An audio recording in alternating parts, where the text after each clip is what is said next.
The streets of Phnom Penh are noisier than ever. Meng, Cave, Keem, Chu, and I sit in the back of the truck while Pa drives with Ma and Gek in the cab. Koi follows us slowly on his motorcycle. From up on our truck, we hear the booming roars of cars, trucks, and motorcycles, the jarring rings of the Siklo's bells, the clanking of pots and pans banging against each other, and the cries of people all around us. We are not the only family leaving the city. People pour out of their homes and into the streets, moving very slowly out of Phnom Penh. Like us, some are lucky and ride away in some kind of vehicle. However, many leave on foot, their sandals flapping against the soles of their feet with every step. Our truck inches on in the streets, allowing us a safe view of the scene. Everywhere, people scream their goodbyes to those who choose to stay behind. Tears pour from their eyes.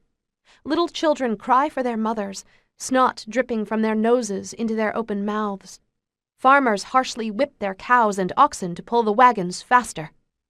Women and men carry their belongings in cloth bags on their backs and their heads. They walk with short, brisk steps, yelling for their kids to stay together, to hold each other's hands, to not get left behind. I squeeze my body closer to Cave as the world moves in hurried confusion from the city. The soldiers are everywhere. There are so many of them around, yelling into their bullhorns, no longer smiling as I saw them before. Now they shout loud, angry words at us while cradling rifles in their arms. They holler for the people to close their shops, to gather all guns and weapons, to surrender the weapons to them. They scream at families to move faster, to get out of the way, to not talk back.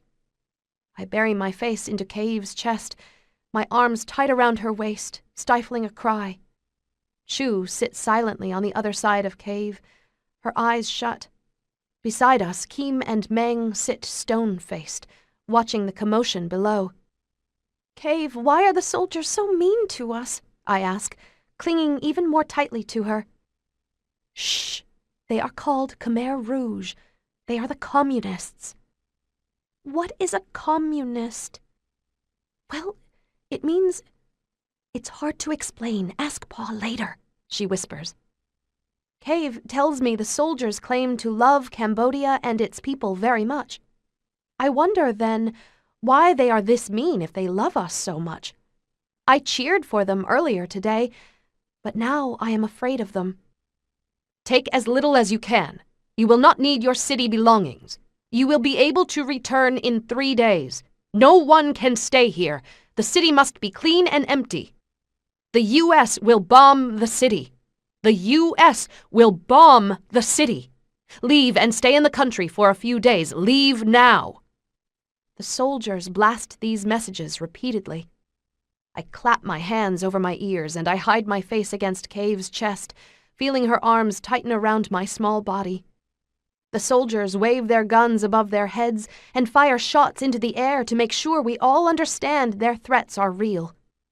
After each round of rifle fire, people push and shove one another in a panicked frenzy trying to evacuate the city. I am riddled with fear, but I am lucky my family has a truck in which we can all ride safely from the panicked crowds.